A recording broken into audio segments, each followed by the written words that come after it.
आपका महंगाई पे क्या कहना है? मोदी जी तो बड़ा सस्ता कर दिया सब कुछ, 25 रुपए लीटर आपके पतिदेव को पेट्रोल मिल रहा होगा, खूब घुमाने ले जाते होंगे। बिल्कुल ले जाते हैं रोज। और रामदेव ने बताया तो है तरीका कि उल्टे लटक जाओ, 35 रुपए पेट्रोल मिल जाएगा, तो वही करना पड़ेगा। अब तो सीधे सीधे या तो 11 नंबर की सारी सवारी पकड़ो या अपने निकल लो ऐसे ही। रामदेव को पूछा नहीं, जब सलवार पहन के भागा था तो उल्टा भागा था कि सीधा भागा था? वही तो पूछने के लिए बैठे हैं। वो अपनी बहन को स्मृति ईरानी कहाँ छुपी हुई है उसको देख रहे हैं। उसको कहना नहीं चाहेंगे 4-5 सलवार सिलवा के पहले से रख ले, किसी और के लेके मत भागियो।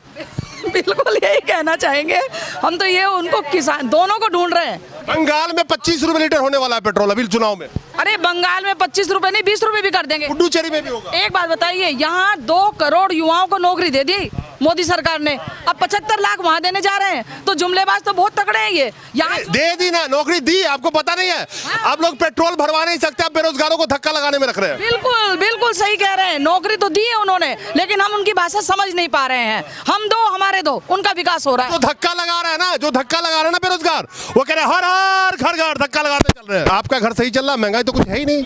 हालत बुराई है सब। बात कर रही हो मोदी जी के नाम से, बोलो जय श्री राम और करते रहो। हाँ, मैं मोदी जी के बारे में आपको बताना चाहूँगी। जब मोदी जी ने संसद में ना बिल्कुल साफ कालीन था, जब उन्होंने शपथ ली, तो मैंने ना उन पे पोइट्री, मैं राइटर हूँ, उन पे पोइट्री लिखी थी। तो उसके बाद जब हालात अभी ये हुए, मैंने संभाल के रखी थी। देर सबेर सबकी होती है, एक पॉजिटिव अच्छा सोचते हैं कि कभी ना कभी मिलेंगे, जरूरी तो है नहीं। अब मोदी जी हैं, वो नहीं मिल सकते, वो अलग बात है, लेकिन आम आदमी ने प्रधानमंत्री बनाया तो होता ही है, अभी हम मिले कभी ना कभी। अब वो किसान आंदोलन जब मैंने सबको जला दिया। दोस्तों नमस्कार, आज है महिला दिवस और मैं खड़ा हूं इस वक्त गाजीपुर बॉर्डर पे, और हमारे आप पीछे देख सकते हैं कि आज पूरे मंच का संचालन इन महिलाओं के हाथ में था और अनशन पे भी ये बैठी हुई हैं। बेटी बचाओ बेटी पढ़ाओ, निर्भया का वो केस, वो कांड आपको याद होगा, जिस निर्भया, आज मैं कह सकता हूं कि मौजूदा सरकार उसी निर्भया कांड को इस्तेमाल कर कर के सत्ता पाने में कामयाब रही। और उस निर्भया के कांड के बाद कई मौजूदा मंत्री ऐसे हैं जिसमें महिला भी शामिल है, मौजूदा सरकार में, जो काफ़ी शोर मचाया करती थी। तो जब वो सत्ता में आई हैं और मोदी साहब सत्ता में आए हैं, तो आज देश का क्या हाल है और महिलाओं का क्या हाल है, जरा पर्दा हटा लीजिए आंखों के ऊपर से। निर्भया कांड के बाद, सन 2013-14 के बाद से इस देश में करीब करीब 2.5 लाख महिलाओं के साथ रेप किया गया, जिनके साथ बलात्कार किया गया। जो सरकार ये वादा करके आई थी बेटी बचाओ और बेटी पढ़ाओ, और बहुत हुआ महिला पे अत्याचार, अब की बार कहने की जरूरत नहीं है। कितने जुमले, कितने नारे लगाए गए थे। 2019 के और 20 में हम बैठे हुए हैं, एक रिपोर्ट के मुताबिक, और एक रिपोर्ट के एनसीआरबी के डेटा के मुताबिक, हर घंटे 4 महिलाओं या लड़कियों के साथ रेप होता रहता है। हर 15 मिनट में एक लड़की के साथ रेप होता है। हर दिन 95 महिला या लड़कियों के साथ बलात्कार होता है। क्या ये शर्मनाक नहीं है? जो सत्ता हासिल करने के लिए निर्भया कांड में किस तरह से पेश आ रहे थे, और आज जब उनकी सरकार में हो रही है, तो सबसे दुख की बात यह है कि उस रेप के बाद धर्म टटोला जाता है कि किस धर्म का आदमी ने रेप किया, किस धर्म का आदमी ने महिला का उत्पीड़न किया।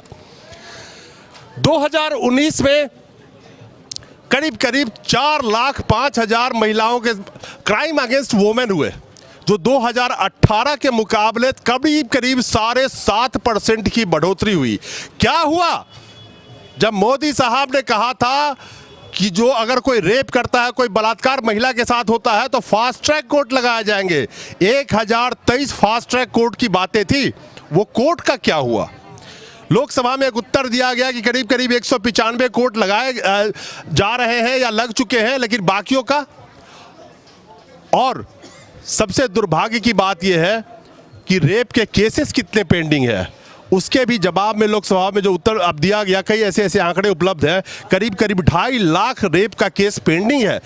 यहाँ लोगों के चप्पल घिस जाते हैं, किसी की बच्ची के साथ बलात्कार होता है, उसका बाप अगर मुंह खोले तो उसके बाप का कत्ल कर दिया जाता है, उस बच्ची की भी जान ले ली जाती है। तो ये है बेटी पढ़ाओ बेटी बचाओ का आज सच। और खासकर मौजूदा मंत्रिमंडल में शामिल वो महिलाएं, वो नेत्री जो बहुत जोर से चिल्लाती थी, आज कहां मुंह छुपा के बैठी है, कोई नहीं जानता। आइए महिलाओं से बात करते हैं। जो मौजूदा सरकार बेटी बचाओ और बेटी पढ़ाओ का नारा लगा के सत्ता में काबिज हुई और आप महिलाओं से वोट लिया, आज उनकी सत्ता में इतना बुरा हाल हो चुका है, और जिन प्रदेशों में इनका राज है वहाँ महिलाओं का क्या हाल है। आप उत्तर प्रदेश में बैठी हुई आप देख सकती हैं, रोज ऐसी ऐसी घटनाएं आती है दिल दहला देने वाले। क्या मौजूदा सरकार ने इसीलिए वोट मांगा था कि मैं आऊंगा तो जो कुछ अगर महिलाओं के साथ होता उसमें और बढ़ोतरी करूंगा? देखिए, इस सरकार की मंशा आज से नहीं, ये जो वर्तमान सरकार है, इस पार्टी को सब लोग अच्छी तरह जानते हैं कि अंग्रेजी शासन के दौरान भी इनका जो सहयोग था वो ब्रिटिश सरकार के साथ था, वो भारतीय जनता के साथ नहीं था।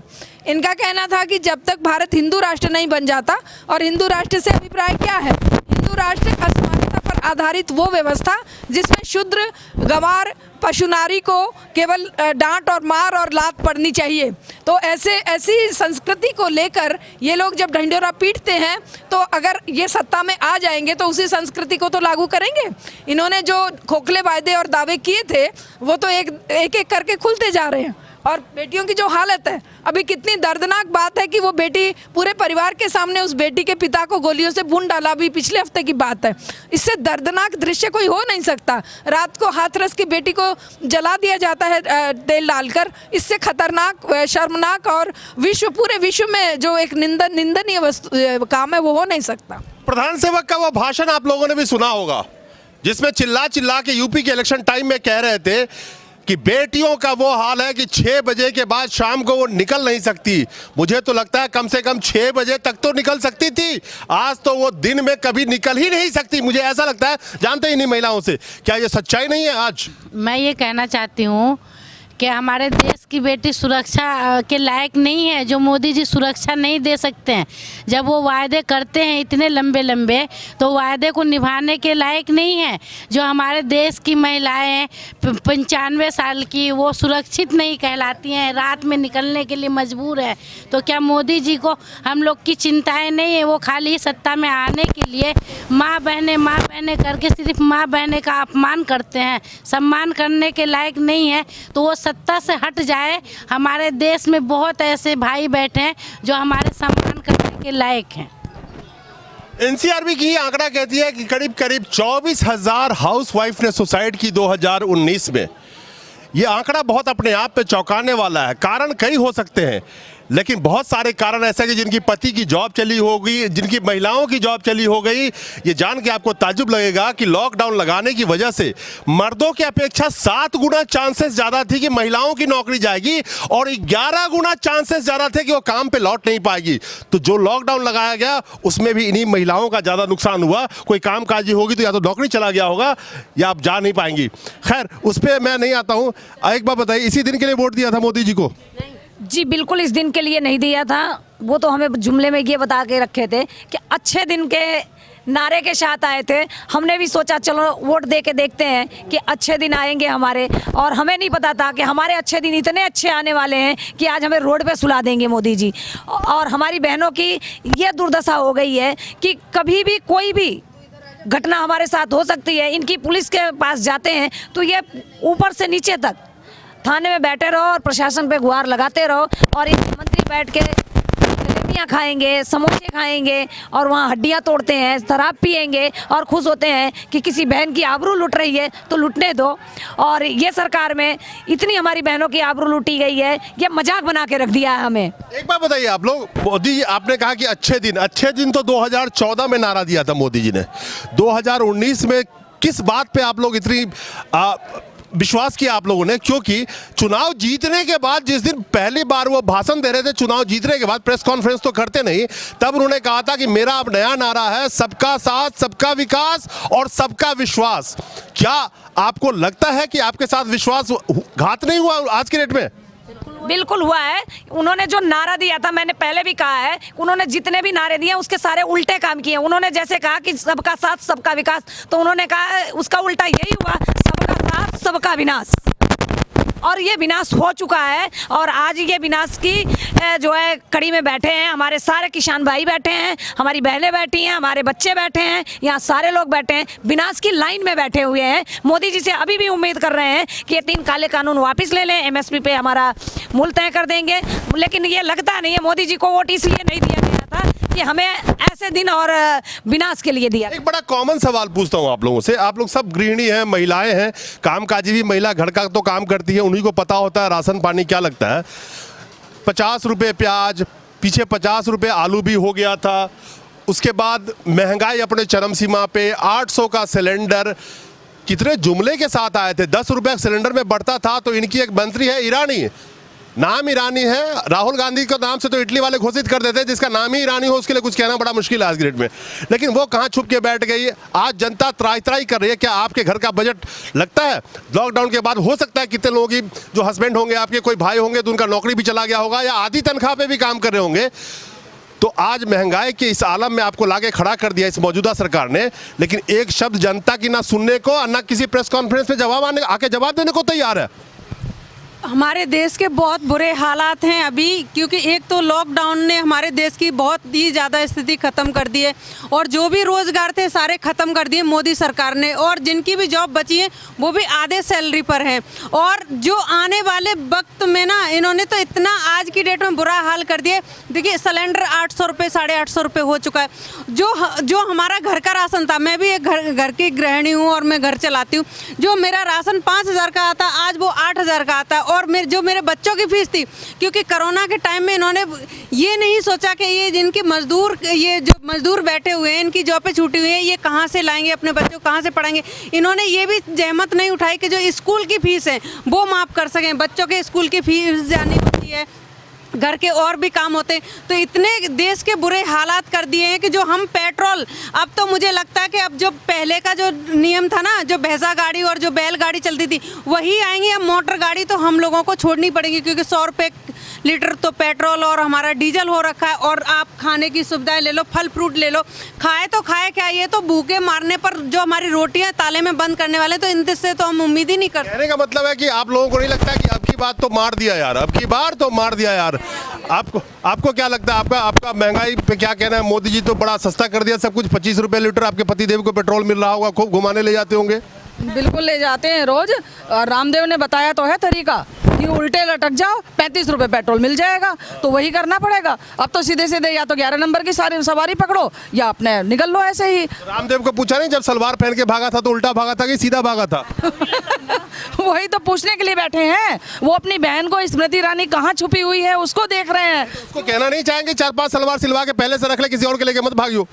बिल्कुल यही कहना चाहेंगे हम तो। ये उनको किसान दोनों को ढूंढ रहे हैं, रामदेव को भी और दूसरा स्मृति ईरानी को भी, क्योंकि वही दोनों आवाज उठाते थे गरीबों की, गरीब मजदूरों की, किसानों की, वही आवाज उठाते थे। बड़े धूमधाम बड़े उपद्रव मचाते थे। अरे सरकार ने इतना तेल कर दिया, इतना महंगा तेल कर दिया, इतने लीटर इतने का सिलेंडर दे रहे हैं, पता नहीं कहाँ छुपी है आजकल जाकर। बंगाल में 25 रुपए लीटर होने वाला है पेट्रोल अभी चुनाव में।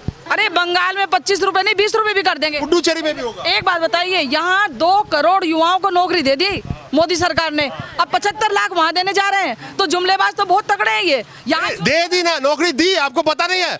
आप लोग पेट्रोल भरवा नहीं सकते, आप बेरोजगारों को धक्का लगाने में रख रहे हैं। बिल्कुल बिल्कुल सही कह रहे हैं। नौकरी तो दी है उन्होंने, लेकिन हम उनकी भाषा समझ नहीं पा रहे हैं। हम दो हमारे दो, उनका विकास हो रहा है। जो धक्का लगा रहा है ना, जो धक्का लगा रहा है ना बेरोजगार, वो कह रहे हैं हर हर घर घर धक्का लगाते चल रहे हैं।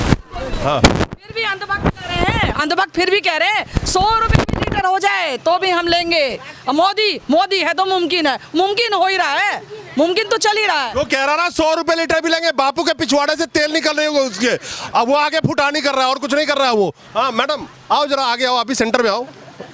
आप तो इतना पहलवान तंदुरुस्त है, ऐसे ही मार दोगे आप, बताओ इधर आओ। मैं ये कह रहा हूँ कि आपका घर सही चल रहा है, महंगाई तो कुछ है ही नहीं। हालत बुराई है सब। बात कर रही हो मोदी जी के नाम से, बोलो जय श्री राम और करते रहो। हाँ, मैं मोदी जी के बारे में आपको बताना चाहूँगी। जब मोदी जी ने संसद में ना बिल्कुल साफ कालीन था, जब उन्होंने शपथ ली, तो मैंने ना उन पे पोइट्री, मैं राइटर हूँ, उन पे पोइट्री लिखी थी। तो उसके बाद जब हालात अभी हुए, मैंने संभाल के रखी थी।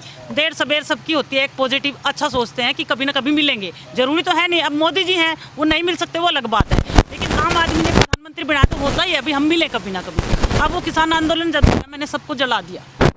अच्छा हाँ, जलाया क्यों?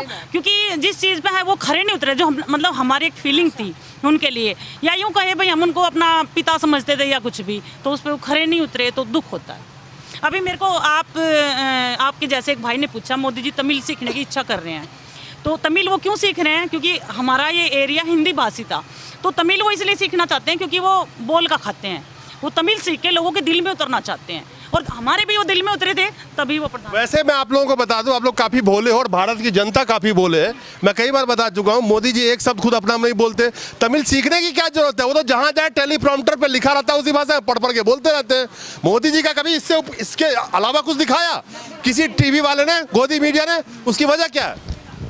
आगे टेलीप्रॉम्प्टर रखा होता है, उसमें देख के तमिल का वो फारसी भी बोल सकते हैं, लेकिन आप पढ़ोगे तो पढ़ो फारसी, बेचो तेल, ठीक है, बेरोजगारी में।